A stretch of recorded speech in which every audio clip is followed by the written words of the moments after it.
Hey, howdy, kids. Welcome. Good morning, good evening, good afternoon. That's right, Zoe. It is Conscious Embodiment Time, Astrology and Dreams with Dr. Michael Lennox. That's me. You've already heard from Zoe. Hey, Zoe. How's your October going? Pretty well. I love summer, so that transition, I'm always a little hesitant, but I'm here for it. The Doing all crisp right. is in the air, Well, and I'm game. I like it. Yep. And I will agree that there's something been yummy about having an actual autumn Mhm. here in Los Angeles. It got cool, and that's been lovely.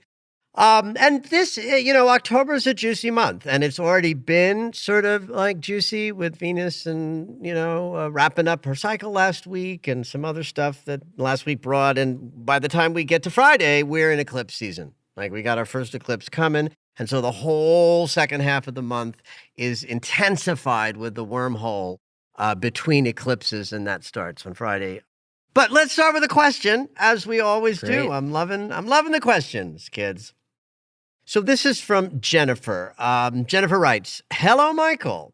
Thank you for your daily reports and your podcast. I love them. I'm learning so much, and I check in with you daily.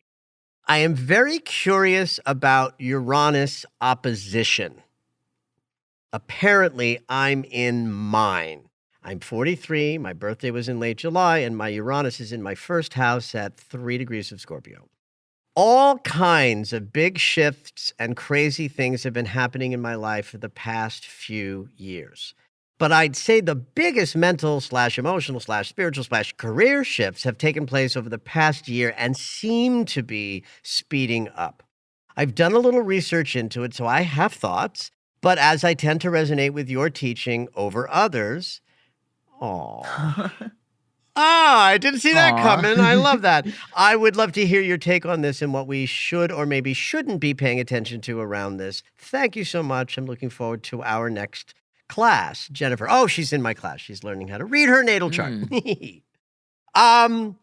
Yay, midlife crisis time. Let's talk about the 3 midlife crisis transits that hits everybody between our sort of late 30s and early 40s, roughly 37, 8 to 41, 42. These can happen. I didn't realize that was a thing.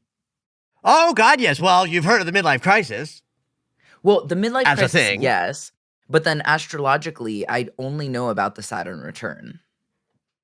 Got it. And, ironically, the Saturn return is not a midlife crisis. Right. It's these thresholds of learning that happen in thirds. So we got a third of our life as young people into becoming an adult. And we got the second act of adult, 30 to 60, where we're delivering our stuff into the world. And then the wisdom phase from 60 to 90. The midlife crisis, though, is literal. It happens at midlife. In fact, the Uranus orbit is 84 years in length and duration. So we sometimes call Uranus and his 84-year orbit the life cycle of the zodiac because we tend to live till about 84 as an average current, adult lifespan expectancy. But of course there's going to be midlife crisis transits because midlife crisis is a thing. Astrology is a thing that reflects life.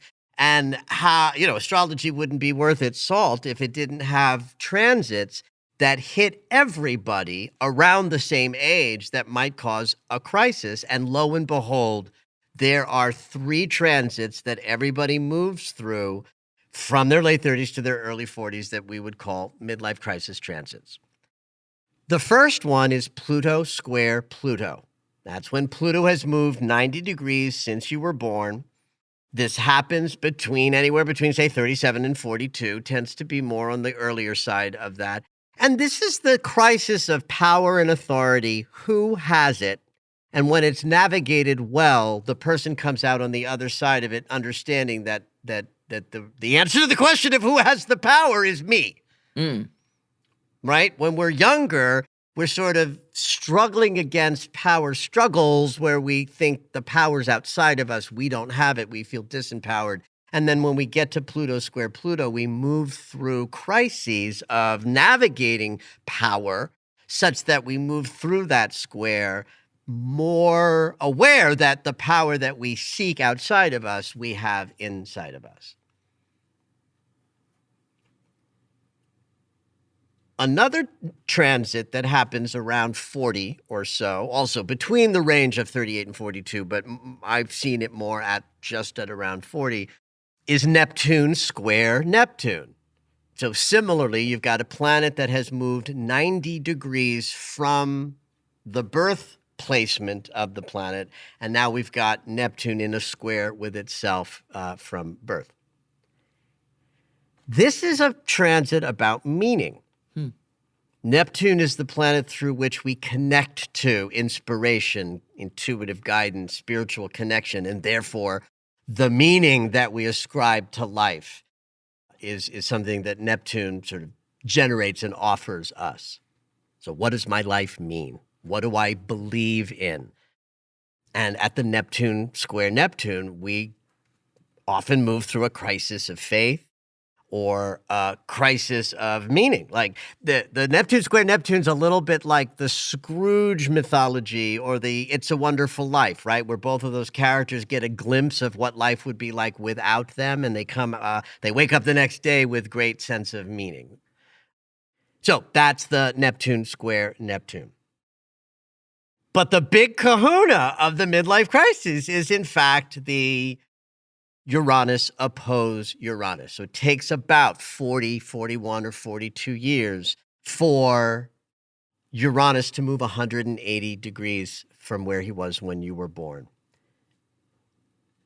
If we know of Uranus as the great awakener, then transits that involve Uranus wake us up to higher levels of conscious awareness.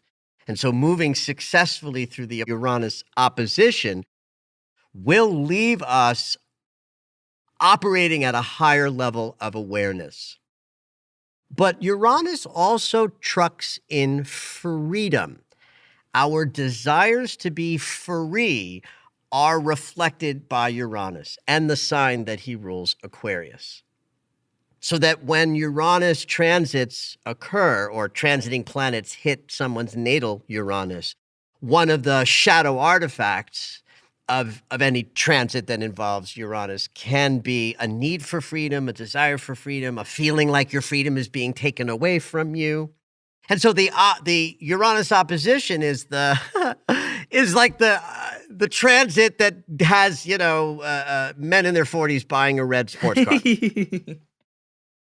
Right? That classic Cliche. trope of, I'm feeling old. I want to feel young again. So if I buy a red sports car or, fuck somebody young and hot, I'm going to feel the freedom I see that is starting to go away, wane, or change form. Mm-hmm. So that Uranus oppose Uranus can inspire actions that are combating this sense of lack of freedom or slowing down that we object to. So one way that people navigate that Uranus opposition unconsciously is to do things that spark a sense of freedom and movement when we're in a crisis that, life is changing and energy is diminishing, and we're sort of, we're at the top of the hill looking down the hill going, well, I'm about to start going down the hill. I need something to make me feel alive, awake, and, free. One thing that I have noticed about Uranus transits that I definitely was not taught, but that 30 years of working with people's charts has given me an appreciation of, consciousness counts when it comes to Uranus. Uranus will wake us up no matter what. Like one person in their Uranus, suppose Uranus might win the lottery and the other person loses their legs in a boating accident, and Uranus says, "Wake up, both of you." Because the consciousness of Uranus doesn't know the difference of what we would call bad or good. And that's sort of what I was taught. But what I've noticed is that Uranus's capacity to bring us experiences that are designed to wake us up to higher levels of our awareness and consciousness responds to the work we've done to raise our consciousness, like manually. So the more work one has done on oneself before 40-ish, and the Uranus opposition is threatening to come in and rock your world, I was going to say the easier it is. I don't know if that's accurate, but certainly the more valuable it is. Like the more you've put some work and effort into wanting to jump up to higher levels of awareness, the more likelihood the transit will bring just that. Though the modality will be unstable. I had an enormous spiritual sort of Kundalini explosion, spiritual expansion, 18 months sort of Christ walk when I was 39 and 40. And it was the Uranus opposition that kicked it off. And my old life fell apart as this new life exploded into existence. And it was the most unstable moment of my entire life up to that point. But it left me on the other side of it in a much more heightened state of conscious awareness. I got upgraded by it. So in terms of the question of what we should or shouldn't do, focus on your deep healing and your, lifting your consciousness and ride through the instability that the opposition will generate. And I promise, on the other side of all of these midlife crisis transits, we are changed. The Pluto square Pluto gives us power and authority that we own. Neptune square Neptune helps us know and understand the meaning that our lives are generating for us and others. And the Uranus opposition will leave us at a higher level of awakened consciousness when it's complete. And when people are reading their charts, this is something they can predict then? Or no, that's like, you have to check your chart Yeah, every year absolutely. for it. When you know where Uranus or Neptune or Pluto is in your birth chart at birth, you can then look up where it is now and just wait until it's in the right sign to form these either oppositions or squares, and then the right degree point to have it be exact. So yes, if you know how to read your chart, you can work with these transits. Even if you don't know transit astrology deeply, it's really as simple as, oh, my Pluto was at 11 degrees of Virgo when I was born. So then when it was at 11 degrees of Sagittarius, that was a square. And you don't need to be a seasoned astrologer to figure that out. It might take a minute with some paper and a pencil and the internet. Yeah.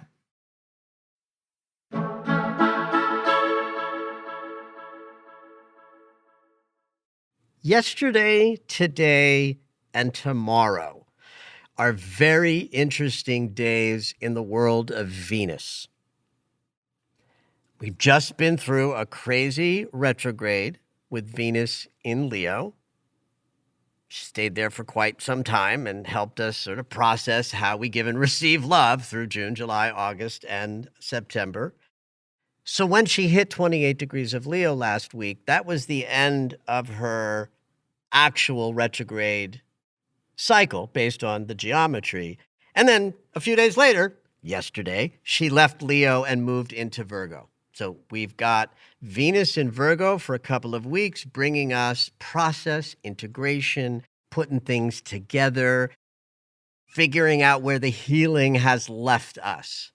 So it's wonderful for all of us that Venus is now in a sign where we can use our healing modality, sensibility, to kiss our boo-boos and, be in an experience of putting together into our emotional bodies the healing that Venus's retrograde in Leo brought us.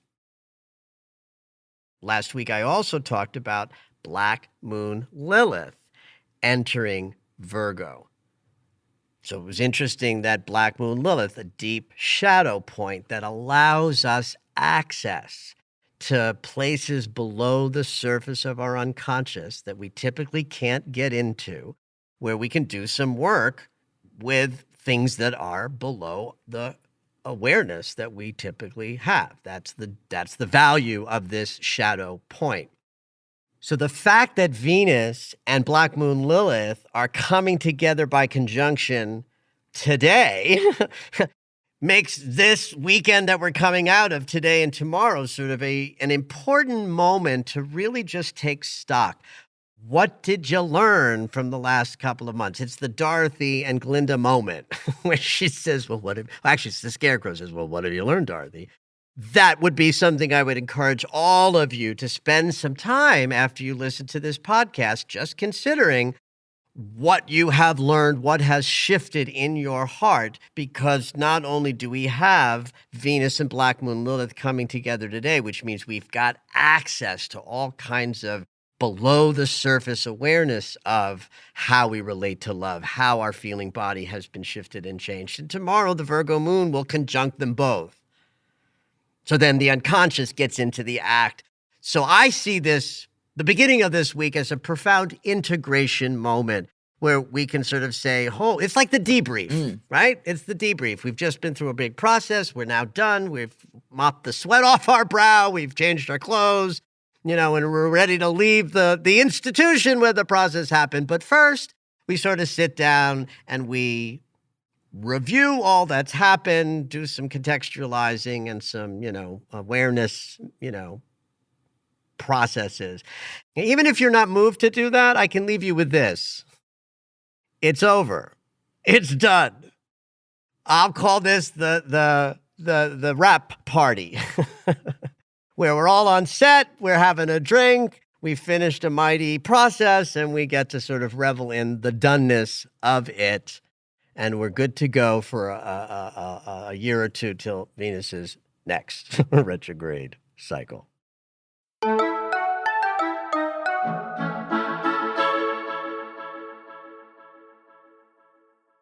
On Wednesday, Mars leaves Libra and enters Scorpio. This is a fairly big change. When the personal planets change signs, we feel it. Mars has been in Libra for 6 weeks, and he ain't so happy there. It's a sign of his detriment. That's just a word that means he ain't happy here. I like to describe these things archetypally rather than giving you the Astro word for it. Yeah. Who cares? Detriment. There's detriment and fall. Both of those mean the planet ain't happy, and it's like, who gives a shit what the difference is between detriment and fall? When we look at these things archetypally, they make sense. Yeah. Mars is the planet of action, masculine principle, and doing in the world. Libra is a feminine sign about harmony and balance, ruled by Venus. Venus sort of says, if you come in here, you got to be balanced and soft and harmonious and gentle. And Mars is like, what? I want to fight. So not so happy there. And what happens when Mars is in Libra is that we can only take equanimity so far. And then if we are triggered by reactivity or anger when Mars is in Libra, we tend to keep it held back until it explodes. I have Mars in Libra in my natal chart, and that is true of me. I am the peace bringer until I hit that little moment, and I can be reactive that in a way that is sometimes surprising for other people to be on the other side of, because they're so used to my, shininess and my kindness and my sweetness, which is very much a big part of who I am. But that reactive impatience comes from having Mars in Libra, not so happy there. Not only is Mars happy in Scorpio, this used to be a sign that Mars ruled. Pluto's only been in our awareness for about 100 years, roughly. And so when Pluto was discovered, astrologers made a decision about who should Pluto rule. And aptly so, because Pluto is the lord of the underworld, and Scorpio is kind of like the death rebirth sign. It's a natural match. for Pluto to rule Scorpio. So astrologers took Scorpio rulership away from Mars and gave it to Pluto. Now, there are astrologers who will still talk about this as if it matters. Like in my world, Mars rules Aries. And just because he ruled Scorpio 100 years ago and back doesn't matter to me because I have such appreciation for the expanding consciousness that there are things that might have made sense to astrologers hundreds of years ago that no longer make sense. One of them is the idea that Mars is what's called a malefic planet. There are two terms in classical astrology, malefic and benefic. Basically, malevolent or beneficial. That's what I was thinking. That's a great word.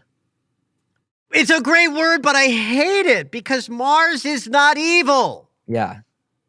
Saturn is the other malefic.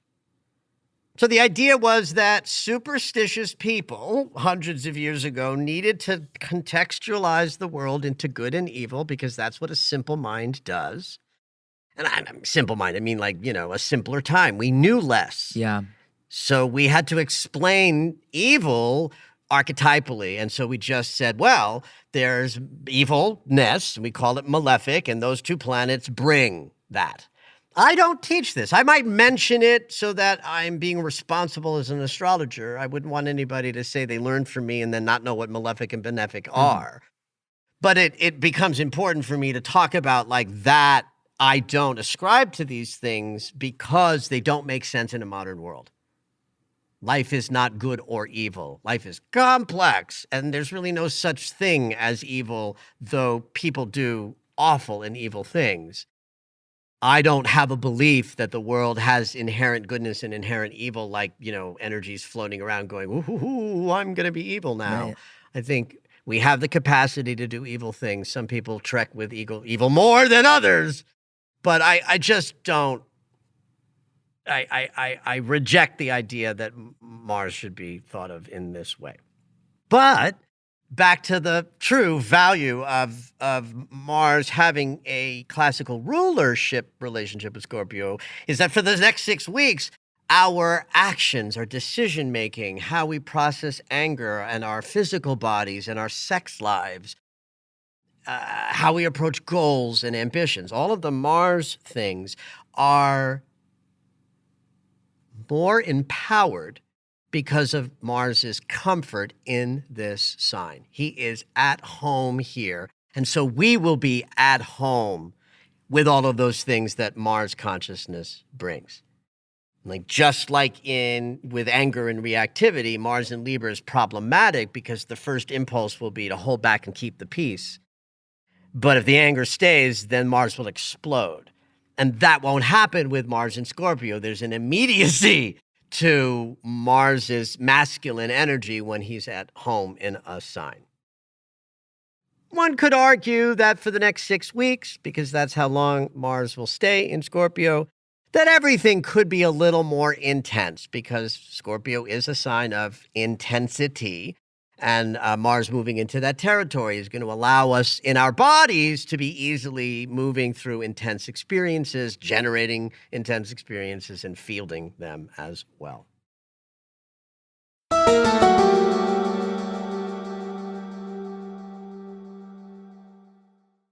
Well, it is eclipse season, starting on Friday. So that means fall is officially here. Yes, fall's officially here. It's the new moon in Libra, so we are kicking off a new lunar cycle. It is the lunar cycle of eclipse time, so we're in what we call the wormhole, which sort of just means everything is amplified and intensified. And so an already intense month is about to get even more intense. But let's just talk a little bit about eclipses, what they are, what kind of an eclipse this is, and stuff like that there. Speaking of classical astrology, hundreds and hundreds of years ago, eclipses were experienced as much more profound and intense because we we didn't live hundreds and hundreds of years ago in a small global community the way that we do now.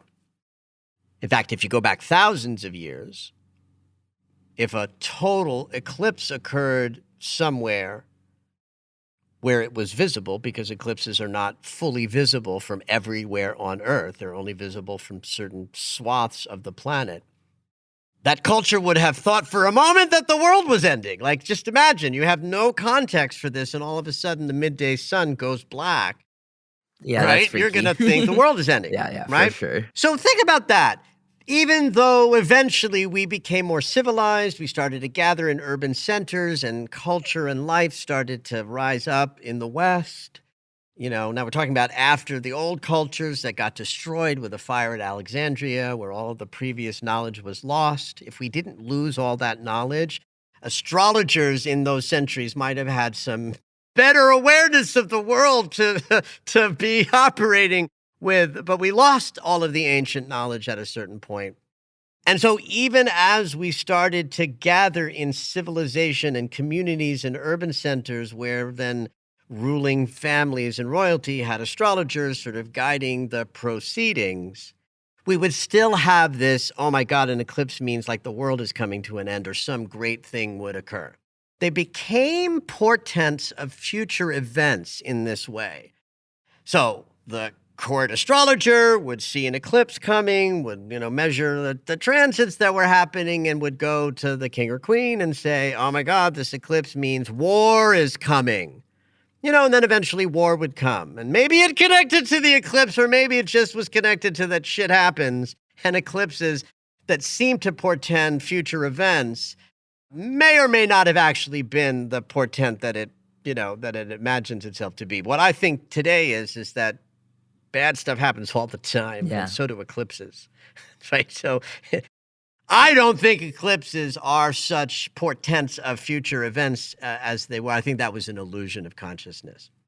But they are transformative. There's something profound about the beam of light breaking. And how this works is the relationship between the Earth and the sun and the nodes of the moon. The nodes of the moon are these vectors of energy that shoot off the moon's orbit as it crosses paths with the Earth's orbit. So you got this little circle of energy that the moon is making around the Earth, and you've got this bigger circle of energy that the Earth is making moving around the sun.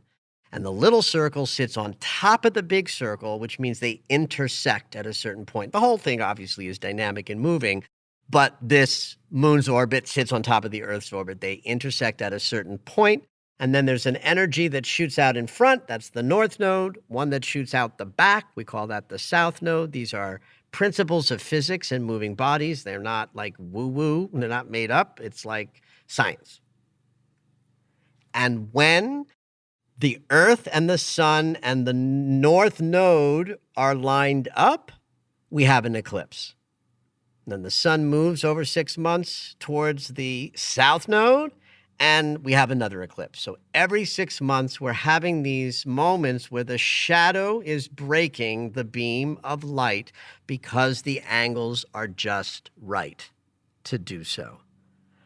The shadow that we see visibly on the moon's surface or on the sun's visage in an eclipse, that shadow exists 24/7. It's just shooting off into outer space. So it's the alignment that creates the visual of the breaking of the beam, but the shadow is constant. We're just moving through the shadow, if you will, at eclipses. So a solar eclipse is a new moon. A lunar eclipse is a full moon. And so we treat eclipses exactly like any new moon or full moon. And Friday's eclipse is a new moon in Libra. So it's still an intention-setting experience in the Libra mansion where we're setting intentions for harmony, balance, peace, relationships that we desire to either increase or make manifest, or all the standard new moon in Libra consciousness would be part of this new moon, but because it's a solar eclipse, it has the ability to be transformative. So if this lunar cycle is going to be about harmonious relationships and the desires that we have to create that, then the eclipse season has the capacity to bring us change and transformation in that direction. So it's like taking a standard new moon intention setting experience, but lifting it up to a much higher level because it's an eclipse. This is an annular eclipse, annular. And what an annular eclipse is partial. That's all. We're not quite in the right angular alignment for the sun to be completely blocked out by the moon. When that happens, we call that a total eclipse. Why this is just that the moon is furthest from the Earth, right? There's this thing called apogee and perigee. So apogee is when the moon is farthest from the Earth. And when you have an eclipse, when the moon is farther from the Earth, and the alignment isn't exact, the eclipse will not be total. If the moon is in perigee, closer to Earth when the new moon is in eclipse, then it's total and exact. The moon will completely block out the sun, and it's just gone for the period of time when the moon is in front of the sun. In an annular eclipse, we get that thing called the ring of fire. And this eclipse will actually be visible in lots of places in North America. And anywhere where it's visible in its exactness, you will not see the sun completely blocked out, but that the moon inside of the sun's perimeter, and you'll see the edge, that beautiful sort of ring of fire around the moon. Archetypally, one might say a total eclipse is more transformative than an annular eclipse, but that feels like a nitpicky distinction that I don't think has a whole lot of value. Is there an exact time we need to be looking into the sky? It's interesting to me that this new moon and the lunar cycle ahead is all about our relationship experience, because that's what the sign of Libra brings to us.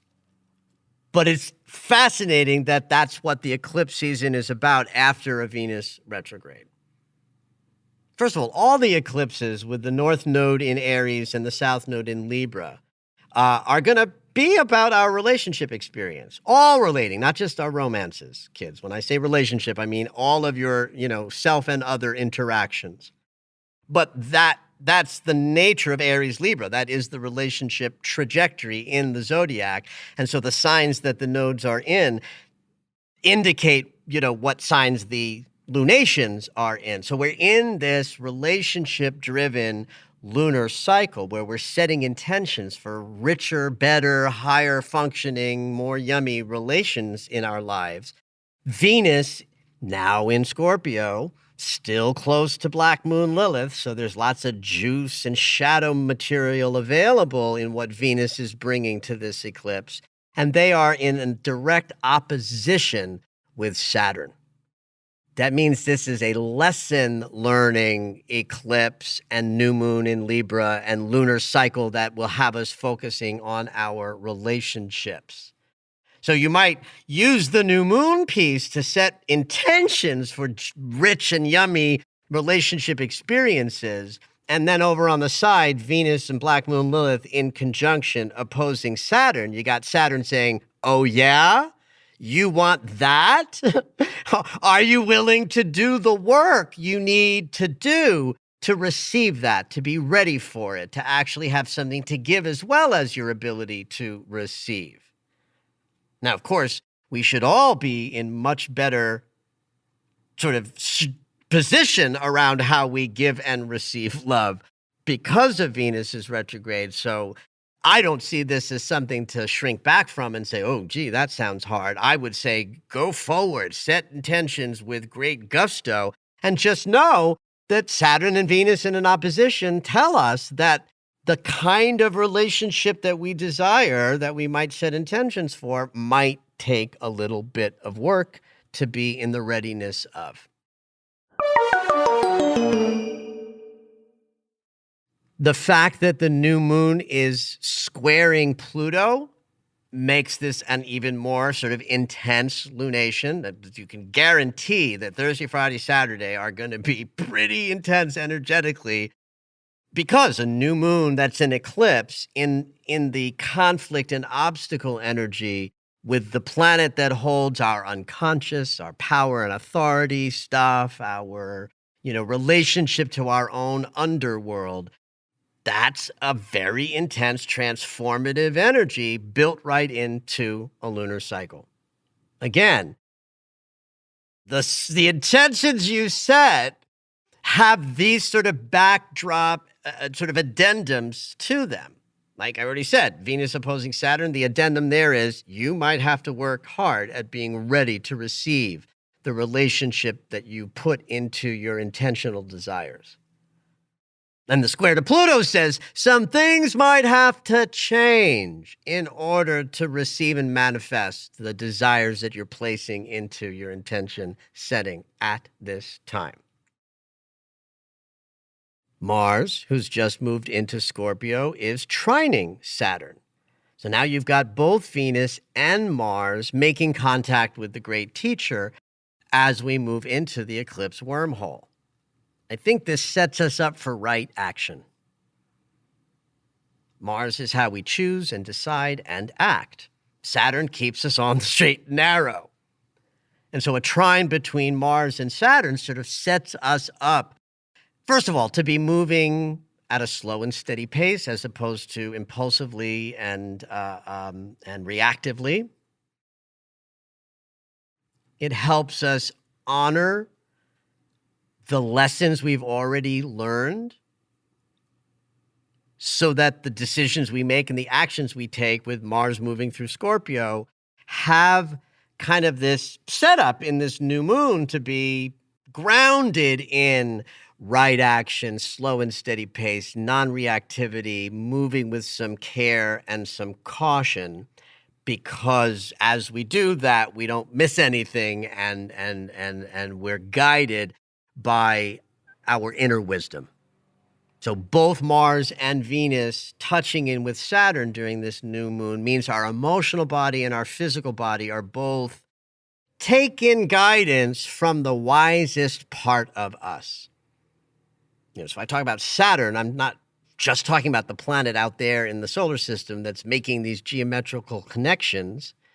I'm talking about the inner Saturn that each of us has. All of our inner wisdom is lit up in this new moon so that we are, in fact, able to set intentions in the Libra mentality that also take what we know emotionally and what we want physically and sort of allow us to approach the whole thing from a wise and learned place. The first time I ever heard eclipse season referred to as a wormhole was from Stephanie Azari, a woman she's still around. She's been teaching, again, because she had some physical illness. And she was the only person that was ever really a formal teacher of mine, 30 years ago. And she called the period between eclipses a wormhole. It's possible that other astrologers have called it this as well. I just remember learning it from her, so I'm just nodding to that. In quantum physics, the wormhole describes the theoretical possibility of the fabric of time and space kind of folding in on itself, and a particle is capable of sort of ripping through the fabric of time and space and go from one place in the universe to another place in the universe, kind of like through the back door. And if you've ever seen a science fiction movie where there's like this swirling tunnel of light that you fall through and move through the universe, that's what we imagine a wormhole to look like visually. So you've seen that in movies, that's a wormhole quality as well.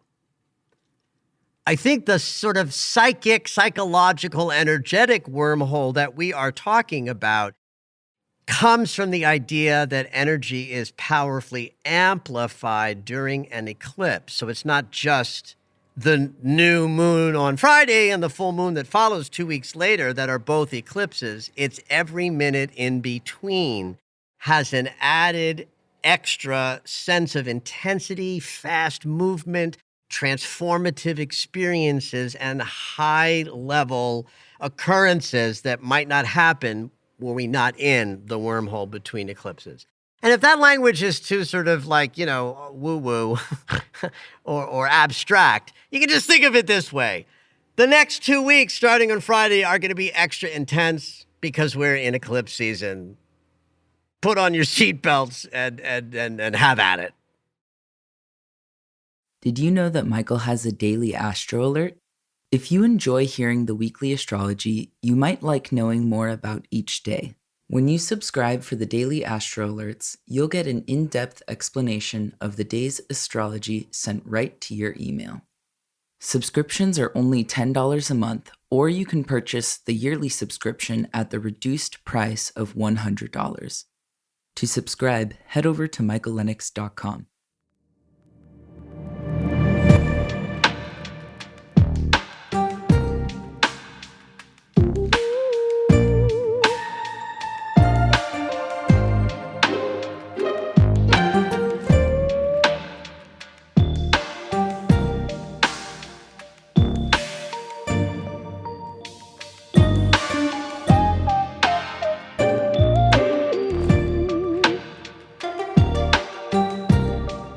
All right, it's dream segment time. Every week, Dr. Michael will interpret dreams that are sent in via email or take a live caller. If you would like your dream interpreted on the podcast, you can go ahead and email us at dreams@michaellennox.com. Hopefully your dream will make it onto the show. This week we have an email in dream from Andy. So she says, "Hi Zoe and Michael, I'm a new listener and instantly fell in love with the pod. I had this reoccurring dream as a child that I've never forgotten and have always wanted to be interpreted. Great. I'll be 29 in March. Hello, Saturn return." Yes. Yes, Andy. And Good luck. haven't had the dream since I was probably 12. But Okay. I'm in a house that I don't recognize, and I'm in the dining room / kitchen area, and there's a deck of cards on the table. As I look at it, a stream of smoke comes out of the middle of the cards. There's no fire, and I instantly feel scared, and I start running through this house, trying to hide, and the smoke follows me in the house and is chasing me. I feel terrified and know that I have to stay away from it and hide. I know one time I hid in a closet. Another time I started running outside after hiding in the house, and it started following me outside. Another time I remember running and it getting closer and then waking up. What I think is an interesting connection is I've always been interested in the occult, astrology. Yeah, I knew it was coming. Yeah, she's always been interested in the occult, astrology, and magic. But I didn't know about tarot cards back then, and now I refer to them a lot. Many blessings, and thank you for sharing your knowledge. Well, thank you, Andy, and thank you for diving right in that you heard the pod and you fell in love, and here you are. Yay. Absolutely. This is about the occult. First of all, cards are interesting because on the one hand, we've got tarot cards, a very particular way of using cards as a divining tool. But we also have just standard playing cards, right? That actually have mysticism in them. Like if you break down the cards and like the 12 different numbers and the 4 different suits, it's all about time and calendar and elements. There's a lot of mysticism just in a 52 deck playing card. Like Google this, Andy, look this up. I'm telling you, playing cards have mystical qualities just built into how they're structured. And they actually reflect the calendar, interestingly enough. So I just want to sort of say that about playing cards that aren't tarot cards. But as soon as I was hearing this dream, I had the projection of the cards and the smoke as reflecting the kind of mystical magic that's inside the idea of cards as an object. But so that was my fantasy, right? So that's something you got to be careful of in dream interpretation, right? Is that I don't want to fall prey to my own projections about what I thought this image meant, which I thought the moment I heard it. But then, Andy, you gave us the permission to be like, oh, yeah, that's what this is about. It's interesting, too, that the dream stopped at adolescence, because in adolescence, we're just riddled with chemicals and we transform how we think and how we be in our bodies. And so I think that this dream being recurring in childhood and then going away at sort of adolescence means it does connect to something fundamental and pure in you, Andy. So you're in a house you don't recognize because houses represent the self. And this is an aspect of self that you didn't know at 12 and younger. But it's still you because it's a house. And it's still your 12-year-old self sense of, that's not quite a me that I recognize. The fact that you're in like the dining room / kitchen, the consciousness of the kitchen is where everything is warmed and fed, just like the lungs and the heart in the body. That's why everybody wants to hang out in the kitchen at a party. It's because it's the heart of the home, where everything is warmed and fed. And then the dining room table is a symbol of where we share our benefit, our bounty, our abundance and prosperity with others. We sit at the table to enjoy our prosperity, and we have seats at the table to invite others to join us. So kitchen and dining room table means we're in Andy's heart, and the idea that there might even be something in there to share with others. That little subtlety I kind of like, that it's on the dining room table, and the dining room table, for me at any rate, is a symbol of sharing bounty. So then the smoke is, that beautiful image of something mystical, magical, not quite tangible. It's not grounded. It's not solid, but it's also not generated by fire. So it's not about danger, and it's not about change and transformation, which is what fire symbolizes. It's about some mystical stuff that the cards embody. And so out of the cards comes this mystical force. When I was younger, the Looney Tunes cartoons had a trope in many of them where, like someone would put out like a fresh baked pie on their animated kitchen windowsill. And you'd see a little writhing smoke would rise up, right? And then the smoke would travel through time and space and find, whomever the cartoon character was, and sort of flick them in the nose, going, woo-hoo, here's a smell. And suddenly the cartoon character is following the ring of smoke or the trail of smoke to the pie, and the drama unfolds. That's similar to what I'm seeing in this tarot card. It's like the card deck in Andy's dream is like waking her up, trying to get her to pay attention. And of course, she's terrified, because we're always terrified of our medicine in dreams.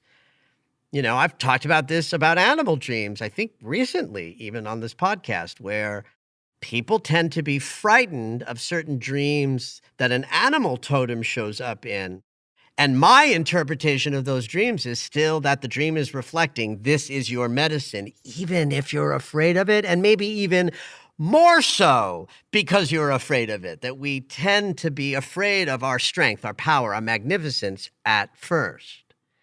So I hear this dream and I see the cards and the smoke as being very much for Andy, trying to get her attention. And the fear response is the sort of human psyche saying, I don't know what this is. I need to be scared of it. So no matter where she goes, it follows. Right? So if she's in the house, the smoke follows her and chases her around. If she hides in a closet, it finds her. If she runs outside, it follows.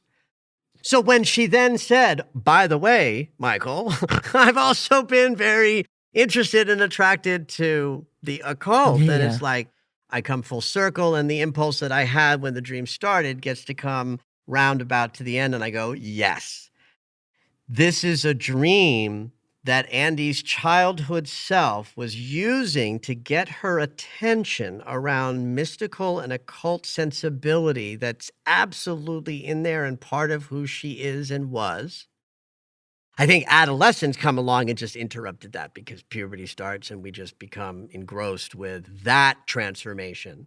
So that to me, I think is why the dreams went away when, when she was 12 or 13, and just growing up sort of took over. Mhm.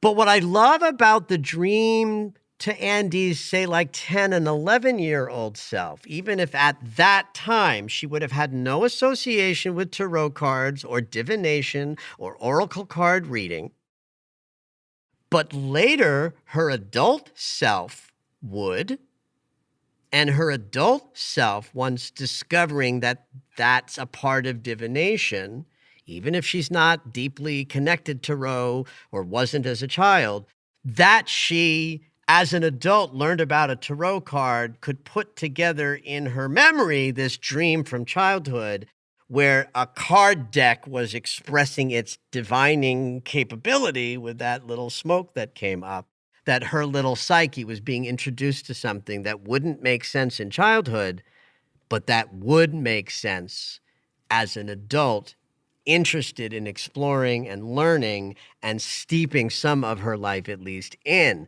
the occult, spiritual, and mystical principles. Thank you for listening to Conscious Embodiment, Astrology and Dreams with Dr. Michael Lennox. You can find us on Apple Music, the iHeartRadio app, and anywhere you find your favorite shows. Head on over to michaellennox.com for information on astrology readings, the daily Astro Alert subscription, upcoming classes, and to join the mailing list.